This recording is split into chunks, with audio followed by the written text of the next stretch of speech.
આપણી જોડે દહીં કચોરીવાળા સ્ટોલના ઓનર છે બંને. તમને ઇન્સ્ટામાં તમે જોયા જ હશે. દહીં કચોરી, પાપડી ચાટ. નાનટી તો પરાઠા માટે બહુ ફેમસ છે, તો આપણે એમનો રિવ્યૂ લઈશું. કેવું લાગ્યું તમને જમવાનું? બહુ જ બેસ્ટ છે, જોરદાર. તમે અમારી થાળી જોઈ રહ્યા છો, આખી ચકાચક ભરેલી. બરાબર.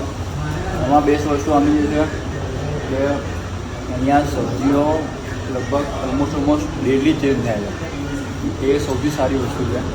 અને એમાં જે દાળ છે બહુ જ મસ્ત, બહુ જ મસ્ત. દાળ ભાત, સલાડ ને બધી પાપડી ચાટ હું પોતે વેચું છું, પણ અહીંયા સારી છે, બહુ જ મસ્ત છે. મારા કરતાં અલગ છે પણ બહુ મસ્ત છે. બરાબર. બીજી વસ્તુ કે છાશ ને પછી જે આ લોકો વેલકમ ડ્રિંક આપે છે, આમાં તો ખાલી રહી ગયું પણ આ ફુદીનો તમે જોઈ શકતા હશો. બહુ જ મસ્ત છે. એના સિવાય